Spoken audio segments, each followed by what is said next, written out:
إنما وليكم الله ورسوله والذين آمنوا الذين يقيمون الصلاة ويؤتون الزكاة وهم راكعون. Assalamu alaikum wa rahmatullahi wa barakatuh. Allahumma salli ala Muhammadin wa ali Muhammad. La succession de Abu Bakr, un mensonge très mal ficelé. La majorité de ce qu'on appelle les sunnites pensent que Abu Bakr a succédé au prophète sallallahu alayhi wa sallam de manière légitime. Nous allons voir à travers cette vidéo ce qu'en disent les sources sunnites et prouver une fois de plus qu'il existe un énorme fossé entre ce qu'on pense et ce qui s'est réellement passé. Petite parenthèse, je ne parlerai pas ici d'autres faits si ce n'est de la succession. Les autres sujets seront traités plus tard dans d'autres vidéos. Bien. Quels sont les arguments qu'on entend de la part des opposants justifiant cette succession? Le prophète sallallahu alayhi wa sallam l'a désigné comme successeur. Vous savez, cela fait plusieurs années que je demande à en voir la preuve. Rien. Il n'existe pas une seule preuve valable où le prophète sallallahu alayhi wa sallam aurait mentionné la succession au califat de Abu Bakr. Aucune. Et s'il en existe, alors elles seront contredites par une cinquantaine d'autres sources dont je vous parlerai plus tard. Malgré l'absence évidente de sources, certains persisteront en disant que le messager sallallahu alayhi wa sallam, malade sur son lit de mort, avait désigné Abu Bakr pour guider la prière. Mais c'est étrange, depuis quand laisser quelqu'un guider la prière à sa place est une preuve de désignation à la succession? Cela n'a jamais été le cas. L'un et l'autre ne sont liés d'aucune manière. En plus, il faut savoir que Abu Bakr n'avait rien à faire là à ce moment. Regardez. Tabaqat al-Kubra d'Ibn Sa'd, volume 2, page 170 dans le chapitre Usama Zayd ibn Harith. Cela se passe durant le mois de Safar de l'année 11. Le prophète sallallahu alayhi wa sallam ordonna aux gens de se préparer pour l'expédition militaire contre les Romains. Le lendemain, il dit à Usama, entre parenthèses qui avait 20 ans à l'époque, « Je t'ai placé à la tête de cette armée », etc. Le prophète sallallahu alayhi wa sallam envoie Usama en tant que chef de l'armée pour combattre les Romains. Plus loin, on voit, et il sortit avec le drapeau noué et il le passa à Buraïda ibn al-Husayb qui le planta sur la falaise. Et il n'y avait pas un seul homme parmi les premiers muhajirin et les ansar qui était assigné à cette expédition.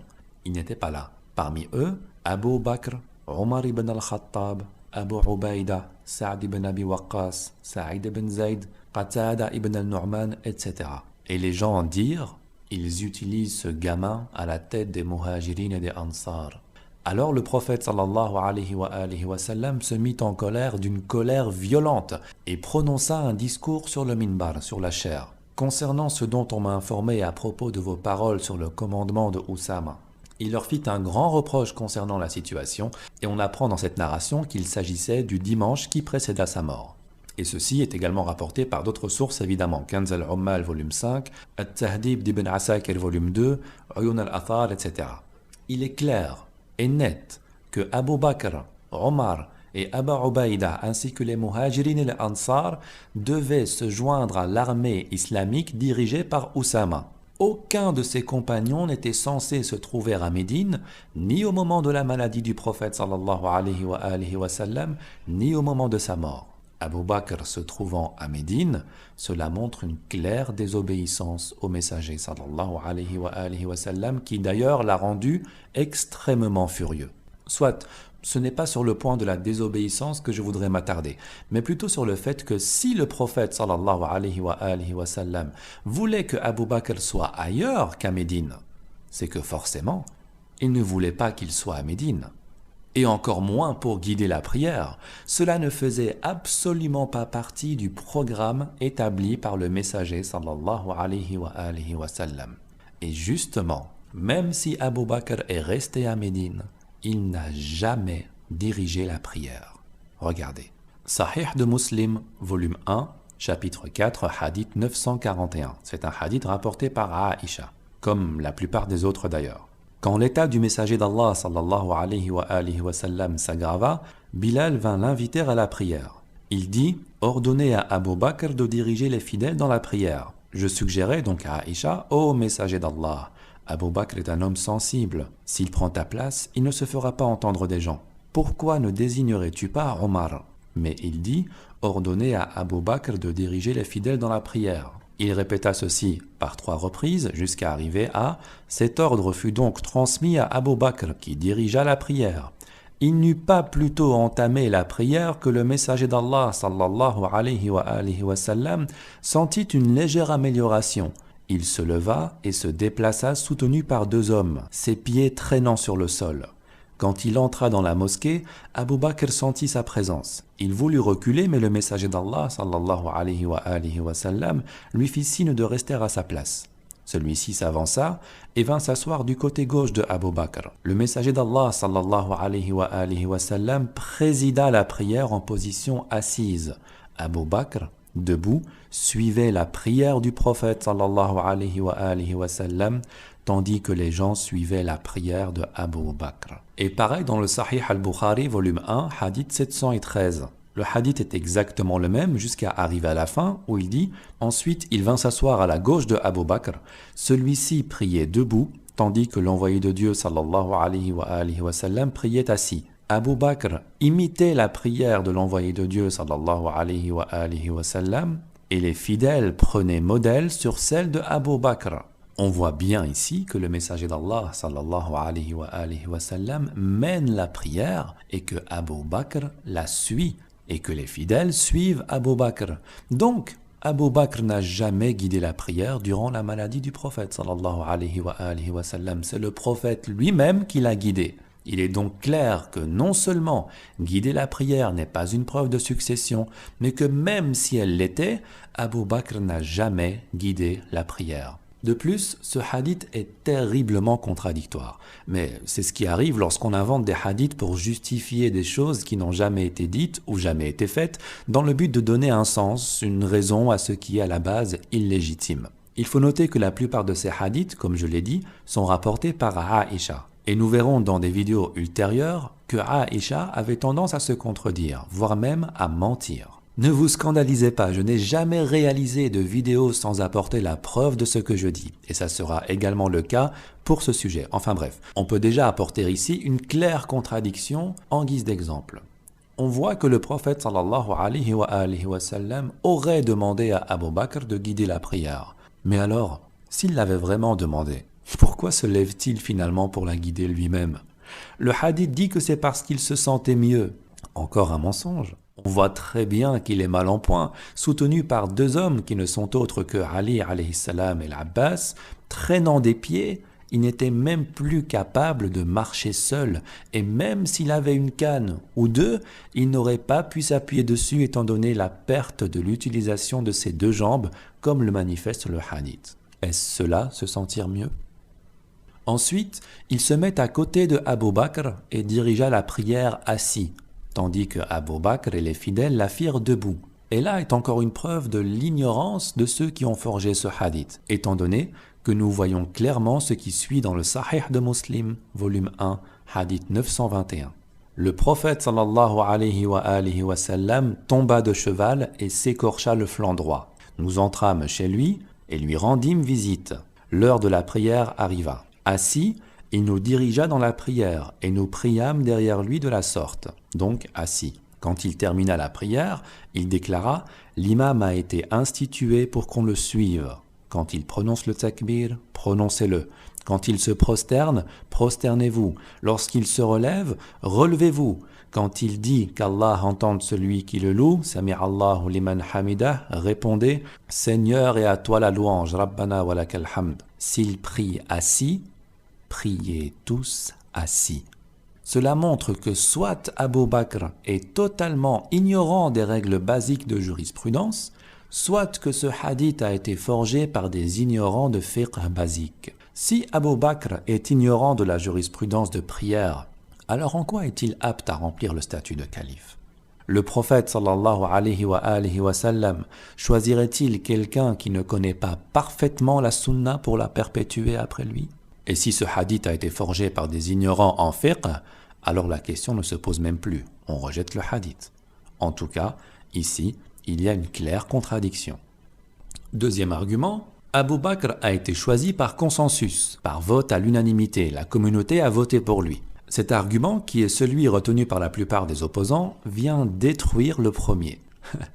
Car en effet, si Abu Bakr avait été désigné par le prophète sallallahu alayhi wa sallam, que ce soit par une prière ou par autre chose, pourquoi un vote a-t-il été organisé pour le désigner?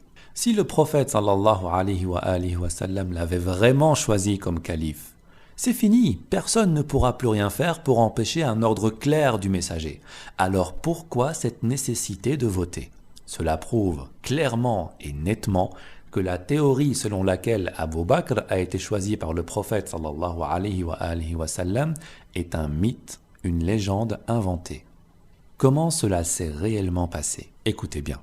Après le décès du prophète sallallahu alayhi wa sallam, un mouvement politique prit place, composé des Ansar et d'autres tribus qui, le jour même du décès du messager sallallahu alayhi wa sallam, se rassemblèrent à un lieu nommé Saqifa bni Sa'ida afin de prêter serment d'allégeance à Sa'd ben Abada ou Ubayda al-Khazraji. Omar ibn al-Khattab fut mis au courant de cette réunion par son informateur Ansar et il en rendit compte à Abu Bakr. Et tous les deux, secrètement informés par cet homme, abandonnèrent les funérailles du messager d'Allah sallallahu alayhi wa sallam en y laissant tous les Bani Hashim, dont Ali ibn Abi Talib alayhi salam, et partirent vers la Saqifa. La preuve, ici, Al-Farouq de Shiblin Nu'mani, pages 78 et 79. Ça se passe juste après la mort du prophète sallallahu alayhi wa sallam durant le rituel mortuaire. Ali alayhi salam et les Bani Hashim étaient pris par la tristesse et le chagrin. Et l'enterrement du prophète sallallahu alayhi wa sallam les préoccupait, leur était prioritaire sur toute chose à un tel point où ils ne trouvèrent pas l'occasion de penser à l'affaire de la succession. Et nous reconnaissons, c'est l'auteur qui parle, et nous reconnaissons que cette idée est survenue dans les livres de hadith et de biographie. Cependant, il est vrai que le sujet est différent de ce que les gens croient. Fala shakka, et point de doute sur le fait que Abu Bakr et Omar ont abandonné l'enterrement du prophète sallallahu alayhi wa sallam et sont allés au préau de Bani Sa'ida. Et point de doute qu'ils sont arrivés à ce préau et ont participé au débat qui eut lieu entre les Muhajirin et les Ansar à propos du califat. L'auteur continue jusqu'à citer un passage du Musnad Abu Ya'la pour prouver ses dires. Omar dit: alors que nous étions dans la maison du prophète sallallahu alayhi wa sallam, un homme vint derrière le mur et dit: sors, ô Ibn al-Khattab. Je lui dis: laisse-moi, je suis occupé. Il dit: quelque chose s'est produit. Les Ansar se sont réunis au préau de Bani Sa'ida. Appréhendez-les avant qu'ils ne discutent d'un sujet qui pourrait provoquer une guerre. Je dis alors à Abu Bakr: partons.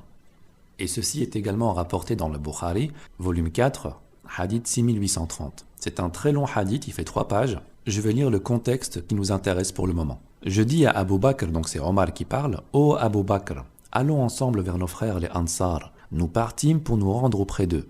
Au moment où nous arrivons près d'eux, 2 de leurs hommes vertueux vinrent à notre rencontre et nous informèrent du projet comploté par les Ansar. Où voulez-vous aller, ô Muhajir, nous dirent-ils. Nous désirons voir nos frères les Ansar. Il n'y a pas de mal à ne pas vous approcher d'eux, répondirent-ils, c'est-à-dire rebrousser chemin. Décidez d'abord entre vous. Par Dieu, m'écriai-je, nous irons sûrement chez eux. Et nous nous mîmes en route. Dans le même hadith toujours, ce qui s'est passé ensuite.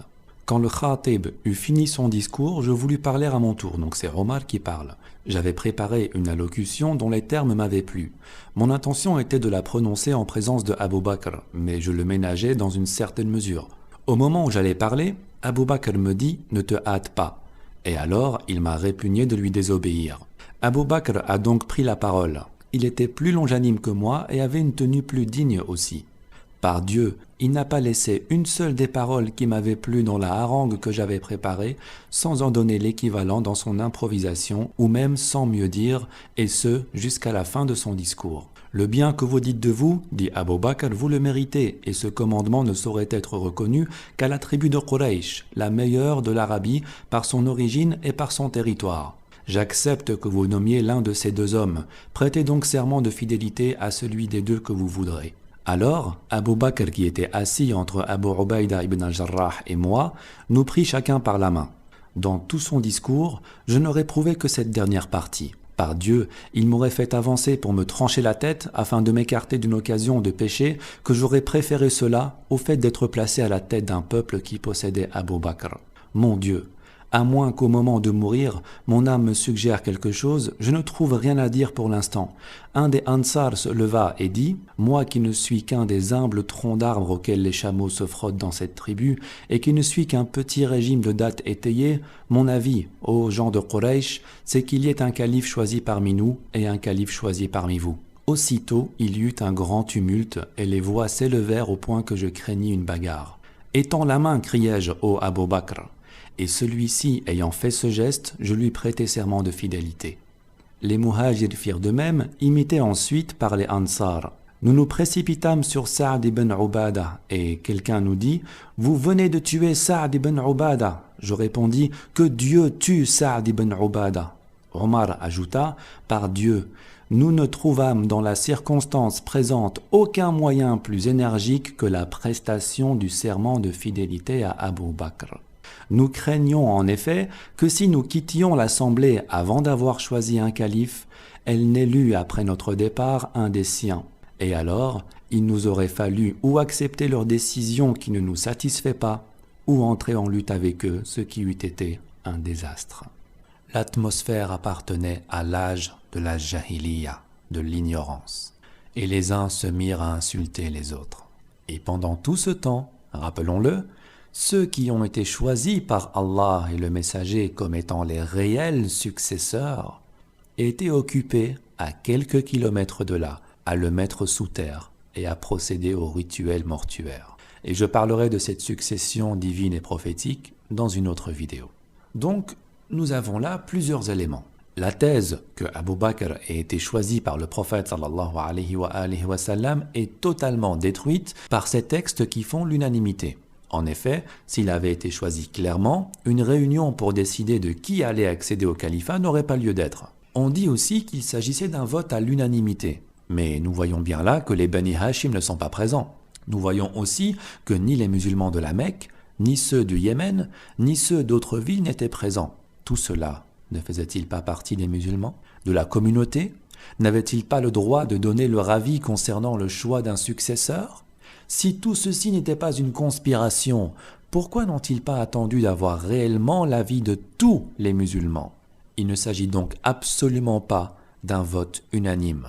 D'ailleurs, il ne s'agit même pas d'un vote tout court, étant donné que nous voyons clairement que Abu Bakr a été désigné calife par la décision de Omar, le futur second calife, et cette décision a été appuyée par Abu Ubaïda et d'autres personnes présentes à la réunion.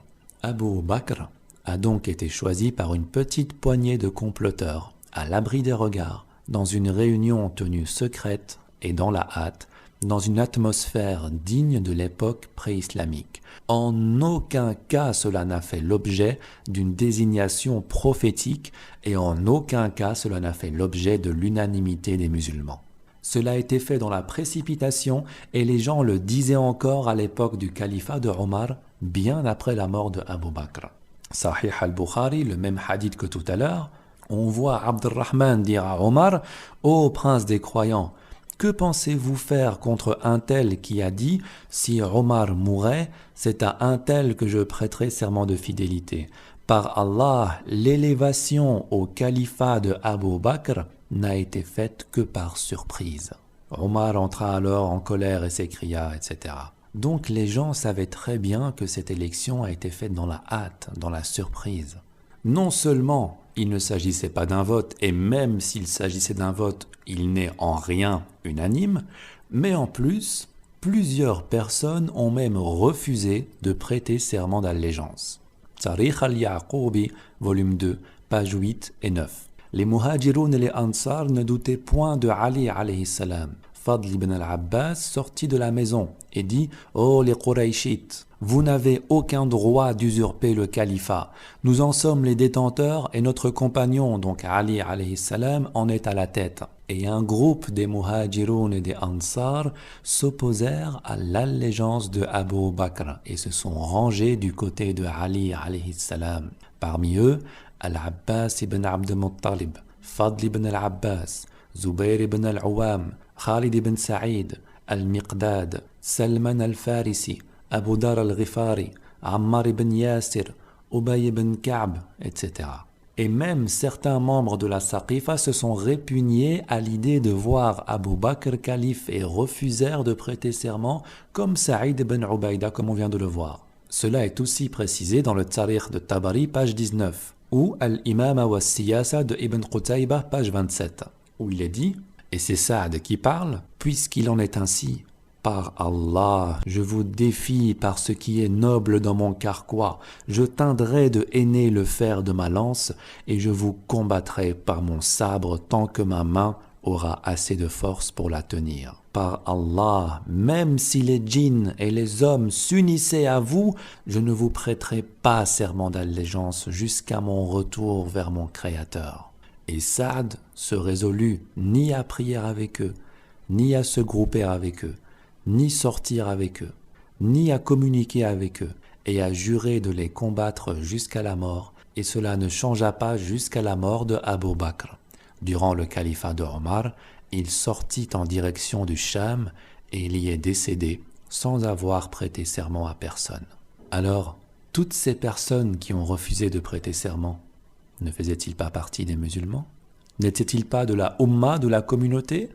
Quel genre de consensus voit-on ici? S'agit-il d'un vote ou plutôt d'une conspiration politique?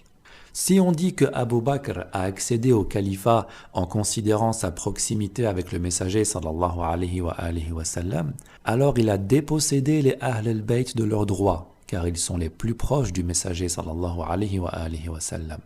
Et si on dit que Abu Bakr a obtenu le califat après avoir été élu par tous les musulmans, alors cette élection est nulle et sans valeur, car les Bani Hashim forment le plus grand nombre parmi les musulmans et n'ont pas participé à l'élection et ne l'ont pas acceptée.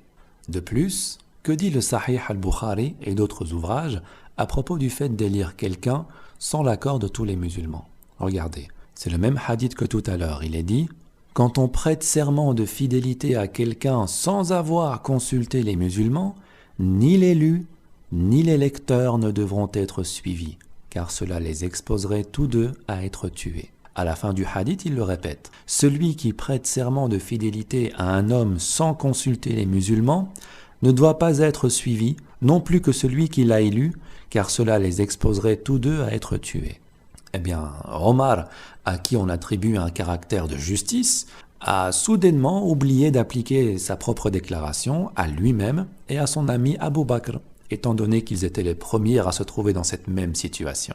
C'est-à-dire que, d'après cette narration, ni Abu Bakr, ni Omar, ni ceux qui lui ont prêté serment d'allégeance ce jour-là ne doivent être suivis, sous peine d'être tués. Oui, mais nous venons de voir que le vote n'était absolument pas unanime, qu'il manquait la majorité des musulmans à cette réunion.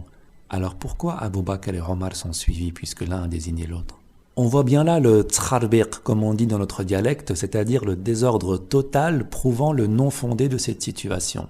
On voit bien là que, d'après toutes les sources mentionnées, et il en existe bien d'autres, qu'il s'agit d'un événement involontaire et incontrôlé, arrivé dans la hâte. On le voit dans la manière et dans l'ambiance qui a poussé Omar à lever la main de Abu Bakr. C'est un constat, ce n'est pas une fantaisie. Tout ceci s'est produit alors que tout le monde savait que Ali alayhi salam était désigné pour être l'imam et le guide de tous les musulmans après le prophète sallallahu alayhi wa sallam. Et quand je dis tout le monde, c'est Abu Bakr et Omar y compris.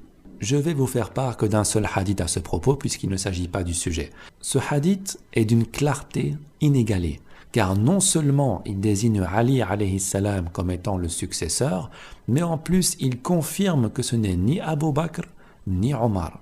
Sharh Nahj al-Balagha, qui est un ouvrage sunnite, de Ibn Abil Hadid, volume 6, page 309. On voit ici qu'une des épouses du prophète sallallahu alayhi wa sallam, Salama, s'adresse à Aïcha et lui dit: je te rappelle également le moment où nous étions en compagnie du prophète sallallahu alayhi wa sallam, alors que Ali alayhi salam rassemblait les sandales du prophète pour les recoudre et son linge pour le laver. L'une des sandales était abîmée. Ali, s'installant à l'ombre, la répara. Alors, ton père, donc Abu Bakr, arriva accompagné de Omar. Ils demandèrent au prophète la permission d'entrer. Puis, ils demandèrent au messager sallallahu alayhi wa sallam, écoutez bien, ô messager de Dieu, ne sachant pas jusqu'à quelle date tu demeureras parmi nous, pourrais-tu nous indiquer celui qui te succédera pour te gouverner et être notre refuge après toi? Alors le prophète sallallahu alayhi wa sallam leur dit, quant à moi, je vois là où il est. Et si je vous le désigne, vous vous séparerez de lui de la même manière que se sont séparés les Bani Israël de Haroun ibn Imran. Ils restèrent silencieux et s'en allèrent. Et Salama dit à Aïcha, et lorsque nous allâmes vers le messager de Dieu sallallahu alayhi wa sallam, tu lui as dit et tu étais plus près de lui que nous ne l'étions, qui te succédera pour les gouverner, ô messager de Dieu? Il dit, celui qui a réparé la sandale. Alors, nous avons cherché du regard, mais nous n'avions trouvé d'autre personne que Ali alayhi salam. Et tu as dit, donc Aïcha a dit, ô messager de Dieu, je ne vois personne d'autre que Ali. Il dit, c'est bien lui. Et Aïcha dit à Salama, oui, je me souviens de cela. Sans commentaire. L'argument suivant, on dit que Ali alayhi salam a prêté serment d'allégeance à Abu Bakr. Premièrement, il n'a pas prêté serment d'allégeance, il s'y est opposé. Et par la suite, il y a été contraint. Cette opposition, on l'a survolée dans le hadith qui a précédé, et on le voit d'une manière plus claire dans le Sahih al-Bukhari, le même hadith que tout à l'heure, où il est dit, et c'est toujours Omar qui parle, juste après la phrase « Ni l'élu, ni les lecteurs ne devront être suivis car cela les exposerait tous les deux à être tués », Abu Bakr était le meilleur d'entre nous quand Dieu rappela à lui son prophète sallallahu alayhi wa sallam. Les Ansar s'opposèrent à nous et s'assemblèrent dans la Saqifa. Ali, Az-Zubayr et leurs partisans s'opposèrent à nous. Et on comprend cette opposition plus clairement dans le Sahih de Muslim, volume 4, hadith 5777. C'est un long hadith et c'est encore Omar qui parle. Il parle à Ali alayhi salam et à l'Abbas. Quand le messager d'Allah sallallahu alayhi wa sallam décéda, Abu Bakr déclara « Je suis le représentant du messager d'Allah sallallahu alayhi wa sallam. Vous êtes venus tous les deux, donc Ali et l'Abbas, toi pour réclamer ta part d'héritage de ton cousin, et celui-ci la part de son épouse de l'héritage de son père. » Abu Bakr dit alors, le messager d'Allah sallallahu alayhi wa sallam a dit « On n'hérite pas de nous, ce que nous laissons est une aumône. » Vous avez alors vu Abu Bakr comme un menteur, pécheur, perfide et traître, alors qu'Allah sait qu'il est véridique, pieux, droit et fidèle à la vérité. Puis Abu Bakr est décédé, et je suis le représentant du messager d'Allah sallallahu alayhi wa sallam et de Abu Bakr. Vous me voyez alors comme un menteur, pécheur, perfide et traître, alors qu'Allah sait que je suis véridique, pieux, droit et fidèle à la vérité. Voilà ce que Ali alayhi salam pense de Abu Bakr et de Omar. Pour lui, ce sont des menteurs, des pécheurs, perfides et des traîtres. Ali alayhi salam n'a pas prêté serment d'allégeance durant 6 mois à Abu Bakr. Et ceci est rapporté dans un grand nombre d'ouvrages, parmi eux Al-Imama wa Siyasa qu'on a vu tout à l'heure de Ibn Qutayba, page 30 à 33. Ceci est une narration enfouie dans les archives sunnites très révélatrice et qui montre comment on s'en est pris à la famille du prophète sallallahu alayhi wa sallam pour les forcer à prêter serment. Une narration horrible qui montre toute l'animosité présente dans le cœur de ceux qui sont assoiffés par le pouvoir, qui nous montre que l'emploi de la menace et de la contrainte faisait partie des mesures à prendre pour imposer le califat à ceux et celles qui n'acceptaient pas de prêter serment d'allégeance. Concentrez-vous, regardez, écoutez. Chapitre « Comment était l'allégeance de Ali alayhi salam à Abu Bakr ?» Abu Bakr avait perdu les gens qui refusèrent de lui prêter serment. Ils étaient chez Ali alayhi salam. Il leur envoya alors Omar ibn al-Khattab. Ce dernier vint les appeler alors qu'ils étaient dans la maison de Ali alayhi salam. Il les appela avec une torche à la main en disant « Je jure par celui qui détient la vie de Omar, soit vous sortez, soit je mets le feu à la maison et à ceux qui y résident. » On lui dit alors « Ya Aba Hafs, Fatima est présente à l'intérieur. Il dit « Et alors ?» Et même si. Alors ils sortirent et prêtèrent serment, sauf Ali alayhi salam qui dit « J'ai juré que je ne sortirai pas et que je ne me vêtirai pas avant d'avoir compilé le Coran. » Fatima se mit alors devant sa porte et dit « Vous avez laissé l'enterrement du prophète sallallahu alayhi wa sallam entre nos mains et vous avez tranché votre affaire entre vous sans nous avoir consultés et vous ne nous avez pas rendu nos droits. » Alors Omar partit vers Abu Bakr et lui dit « Vas-tu convoquer ce retardataire pour l'allégeance ?» Abu Bakr dit alors à Qunfud, qui était son émissaire, « Pars et ramène-moi Ali. » Il partit alors chez Ali et ce dernier lui dit « Que veux-tu » Qunfud répond « Le calife du messager de Dieu te convoque. Vous vous êtes hâté de mentir sur le messager de Dieu sallallahu alayhi wa sallam. » Autrement dit, depuis quand s'accorde-t-il à dire qu'il est calife du messager de Dieu? Il revint vers Abu Bakr et lui fit passer le message. Abu Bakr pleura abondamment. Omar dit alors une seconde fois, « Ne vas-tu pas convoquer ce retardataire pour te prêter allégeance ?» Abu Bakr dit alors à Qunfud, « Retourne chez lui et dis-lui, le calife du messager de Dieu te convoque pour que tu lui prêtes serment d'allégeance. » Qunfud s'exécuta et alla chez Ali alayhi salam pour lui faire part du message. Ali alayhi salam haussa la voix en disant « Subhanallah, il réclame ce dont il n'a aucun droit. » Qunfud retourna vers Abu Bakr et lui apporta le message et Abu Bakr pleura abondamment.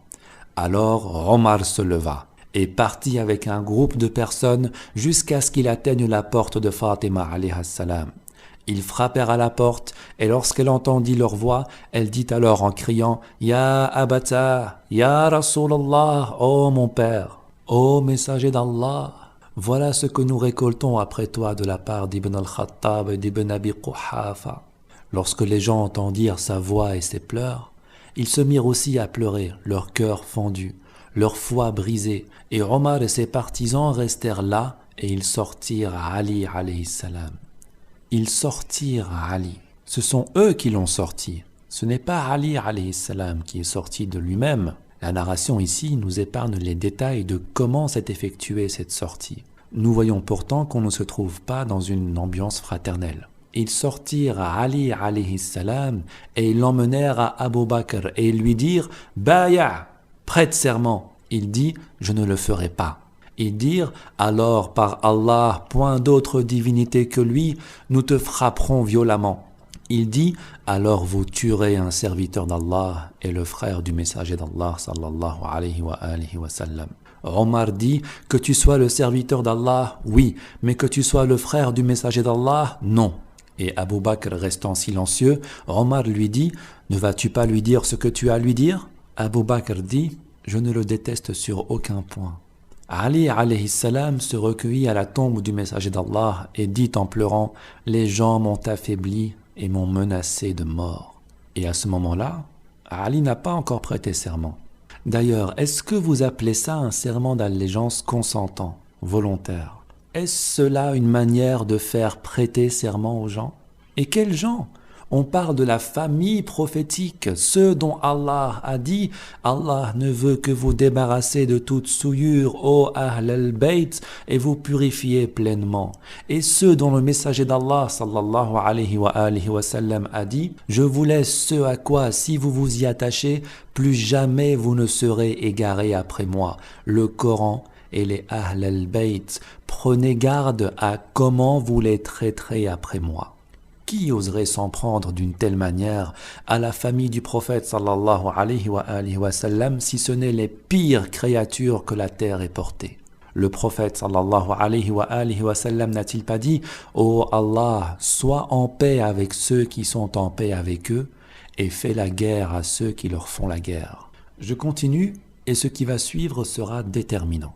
Omar dit à Abu Bakr « Allons à la demeure de Fatima alayha salam. » Nous l'avons alayhi salam, ce n'est pas eux qui le disent, c'est moi qui le rajoute. D'ailleurs, dans toutes mes lectures, quand je dis sallallahu alayhi wa sallam, ce n'est pas ce qui est écrit. Il est écrit sallallahu alayhi wa sallam. Pour Ali, il n'est pas écrit alayhi salam, il est écrit radiallahu anhu. Et ceci fera l'objet, encore une fois, d'une autre vidéo. Allons à la demeure de Fatima alayhi salam. Nous l'avons certes courroucée, fâchée. Ils partirent alors ensemble. Ils demandèrent l'autorisation d'entrer, mais elle ne le leur donna pas. Alors Ali alayhi salam lui parla et ils rentrèrent tous les deux. Lorsqu'ils s'asseyèrent chez elle, elle tourna sa tête vers le mur. Ils lui donnèrent le salut, mais elle ne les salua pas en retour. Alors Abu Bakr prit la parole et chercha à avoir des explications quant à son comportement jusqu'à ce qu'ils disent « Le messager d'Allah sallallahu alayhi wa sallam n'a-t-il pas dit « La satisfaction de Fatima est ma satisfaction et l'irritation de Fatima est mon irritation. Alors quiconque aime Fatima ma fille m'aime aussi et qui la satisfait me satisfait et qui irrite Fatima m'irrite ?» Ils dirent « Oui. » Nous avons entendu cela du messager sallallahu alayhi wa sallam. Elle dit alors, certainement, j'atteste par Dieu et ses anges que vous m'avez irrité et que vous ne m'avez pas satisfaite et que lorsque je rencontrerai le prophète sallallahu alayhi wa sallam, je me plaindrai à lui de vous. Abu Bakr dit alors, mais qui t'a irrité, ô Fatima? Et il se mit à pleurer en sanglotant. Elle dit, Wallah, Wallah, je vais invoquer Allah contre toi dans chacune de mes prières. Et savez-vous ce qu'est l'invocation de Fatima alayha salam? La narration termine en disant « Ali ne prêta pas serment d'allégeance jusqu'à ce que meure Fatima après 75 jours », avec une petite note en bas de page disant que d'autres narrations parlent de 6 mois et c'est l'avis qui est le plus retenu. La narration ne nous donne pas les circonstances dans lesquelles Fatima alayha salam est morte. Mais elle mourra fâchée contre Abu Bakr, comme nous le montre le Sahih al-Bukhari au hadith 4240. Après toute cette mascarade, nous voyons bien que Abu Bakr, Omar et ses partisans utilisaient la menace, la force, la contrainte, la corruption afin d'obtenir d'une personne qu'elle fasse le contraire de ce qu'Allah et le messager désirent. Ce genre de persécution, nous savons tous que ni Allah ni le messager ne peuvent l'accepter ni la légaliser. Je laisse les spectateurs se faire leur propre idée sur la question. Et cette partie de l'histoire est rapportée, comme je l'ai dit, dans bien d'autres ouvrages. Sharh Nahj al-Balagha, As-Saqifa de Ibn Abd al-Rabbah, Al-Mas'oudi dans Murawaj al-Madhab, Tarikh al-Tabari, etc. Toutes ces narrations me mènent à aborder un dernier point afin de clore le sujet de la succession. Si malgré tout ce qu'on vient de voir, certains estiment que l'accès du califat d'Abu Bakr par vote fut légitime et s'entêtent à défendre cette position et trouvent que l'ijma', le consensus, est une condition sine qua non pour établir un calife, pourquoi Omar ne s'est-il pas fait élire de la même manière? Pourquoi n'a-t-on organisé aucune réunion pour la succession de Abu Bakr? Qui a désigné Omar au califat? Tous les historiens s'accordent à dire que seul Abu Bakr a désigné Omar comme son propre successeur avant de mourir. Mais lors de la réunion de Saqifa, ni Abu Bakr ni Omar n'avaient rappelé l'existence bien réelle d'un successeur légitime désigné par le prophète sallallahu alayhi wa sallam du nom de Ali ibn Abi Talib alayhi salam. Et je parlerai de cette succession dans une autre vidéo. Pour eux, il n'y a pas eu de succession. Pour eux, le prophète sallallahu alayhi wa sallam nous avait quittés sans se préoccuper d'indiquer un successeur à suivre, ce qui leur a permis de justifier la nomination d'un calife et de l'imposer aux autres par l'usage de la force quand cela était nécessaire. Mais maintenant que Abu Bakr allait mourir, alors oui, il faut désigner son successeur. Et sans surprise, ça sera bien sûr Omar ibn al-Khattab, ce même Omar qui avait permis l'élection du premier. Ici, la méthode employée par Abu Bakr pour nommer Omar est en totale contradiction avec la soi-disant élection du premier calife, élection qui est présentée par les deux amis comme principe islamique pour désigner un dirigeant. Mais là, plus de principe islamique d'élection, fini. On en revient à la politique de l'âge de l'ignorance, du « moi je décide »,« moi je nomme »,« moi j'impose mon successeur » sans la consultation populaire. Et qu'on évite de me dire que comme Abu Bakr était calife, il avait le droit de désigner qui il voulait de par son statut et qu'il n'y avait plus besoin d'avoir l'avis de la communauté à ce sujet étant donné qu'il était le guide des musulmans. Qu'on évite de me dire cela. Car si on estime que Abu Bakr ne peut pas laisser la communauté dans la confusion et sans guide et que sa décision est suffisante pour nommer son successeur, dans ce cas, que doit-on dire du prophète sallallahu alayhi wa sallam? Le prophète n'aurait pas pensé à cela. Et Abu Bakr y aurait pensé, bien sûr. Mais qui est votre prophète? Muhammad ibn Abdullah ou Atiq ibn Abi Quhafa? Comment peut-on dire que Abu Bakr a désigné un successeur sur son lit de mort pour le bien-être de la communauté et que le prophète sallallahu alayhi wa sallam, lui, n'aurait désigné personne? Abu Bakr s'inquiète plus pour la Ummah que le prophète sallallahu alayhi wa sallam lui-même. Et il est important d'établir un parallèle, et je terminerai par ça, même s'il y a encore énormément de choses à dire. Je pense que le but de mes vidéos n'est pas l'analyse profonde des sujets, mais simplement une mise en bouche, un petit choc électrique pour pousser le spectateur à aller faire des recherches plus approfondies. Le parallèle, le voici. Revenons au fameux jour du jeudi, le jeudi noir, le jeudi du malheur, jour tristement célèbre puisqu'il s'y est passé ce qui suit. Sahih al-Bukhari, volume 1, hadith 114.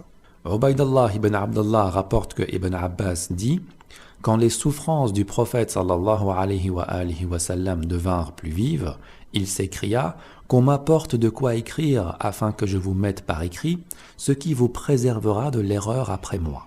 La douleur domine le prophète sallallahu alayhi wa sallam, dit alors Omar: nous avons le livre de Dieu qui nous suffit. Les avis à ce moment furent partagés et la discussion devint bruyante. « Retirez-vous, laissez-moi, reprit le prophète sallallahu alayhi wa sallam. Il ne convient pas qu'on se dispute en ma présence. » Puis Ibn Abbas sortit en disant: « C'était mal, aussi mal que possible de faire obstacle à l'envoyé de Dieu sallallahu alayhi wa sallam quand il désirait écrire. » Donc, le prophète sallallahu alayhi wa sallam veut écrire une dernière recommandation qui n'égarera plus jamais la communauté. Omar s'y oppose en mettant en avant deux arguments. 1. La douleur invaincue le prophète, ou, selon d'autres versions, le prophète délire, peu importe. 2. Le livre d'Allah nous suffit, autrement dit, nous n'avons pas besoin de cette recommandation. On a le Coran et il nous suffit. Bien. Voyons voir maintenant ce qu'il s'est passé avec Abu Bakr sur son lit de mort. Tarikh al-Tabari, volume 3, page 123. Lorsque Abu Bakr ressentit la mort s'approcher de lui, il fit venir Uthman en réunion privée et lui demanda d'écrire ce qu'il allait lui dicter. Bismillahirrahmanirrahim. Ceci est le testament de Abu Bakr ibn Abu Quhafa pour les musulmans. En cet instant, et Abu Bakr s'évanouissait. Alors, son secrétaire Uthman continua de lui-même la suite de la dictée par ces termes. Désignez Omar en tant que calife pour vous et pour votre bien. Puis, Abu Bakr, ayant repris connaissance, demanda à Uthman de lui relire ce qu'il avait dicté, et par la même occasion, ce que ce dernier avait ajouté de lui-même. Uthman s'exécuta. Après avoir écouté la lecture de Uthman, Abu Bakr fut transporté de joie et proféra la formule Allahu Akbar, ajoutant à l'intention de son secrétaire: « D'évidence, tu avais craint de me voir mourir en état d'inconscience et voir ainsi s'installer le chaos parmi les musulmans. Alors tu as pris de ta propre initiative la poursuite de ma dictée en y ajoutant le nom de Omar. » Uthman dit « Oui ». Abu Bakr appela alors sur lui les bénédictions divines et continua sa dictée à partir de ce qu'avait écrit son secrétaire, etc. C'est comme ça que Omar fut désigné au califat. Question: pourquoi Omar avait dit que le prophète sallallahu alayhi wa sallam délirait en se basant sur son jugement personnel concernant l'état de santé du messager et que ce même Omar ne condamne pas son compagnon de délirer alors qu'il s'est évanoui à plusieurs reprises? Au contraire, il estimait qu'il fallait se soumettre à sa dernière volonté et y obéir immédiatement sans prendre le temps d'y réfléchir. Pourquoi ne fait-il pas la même remarque proférée lors de ce fameux jour du jeudi, c'est-à-dire « le Coran nous suffit ». Soudainement, le Coran n'est plus un argument? C'est vraiment là prendre les musulmans pour des naïfs sans faculté pensante. Pour résumer, le prophète sallallahu alayhi wa sallam n'a pas désigné Abu Bakr à la succession. Au contraire, il a désigné Ali alayhi salam et nous le verrons plus tard. Abu Bakr n'a jamais guidé la dernière prière du prophète sallallahu alayhi wa sallam. Avoir organisé un vote pour désigner un calife prouve que Abu Bakr n'a pas été désigné au califat. Le vote s'est fait dans la précipitation pour éviter un massacre. Il ne s'agissait en aucun cas d'un vote à l'unanimité, la réunion était tenue secrète. Tous les Bani Hashim et d'autres musulmans se sont opposés à cette désignation. Certains d'entre eux n'ont même jamais prêté serment et se sont exilés. Ali alayhi salam a été contraint de prêter serment de force et sous la menace. Abu Bakr n'a pas fait appel à une organisation pour voter un successeur. Omar a été désigné par Abu Bakr sans lui imputer le délire qu'il avait imputé au prophète sallallahu alayhi wa sallam lors des mêmes circonstances. Résultat, le califat de Abu Bakr a été établi dans le désordre le plus total, allant à l'encontre du livre d'Allah et de la sunna du messager sallallahu alayhi wa sallam, et c'est le premier coup d'État dans l'histoire de l'islam et le pire des complots jamais connus. Le califat ne tient sur aucune base légitime, rien. Et pourtant, il est un des piliers principaux du sunnisme.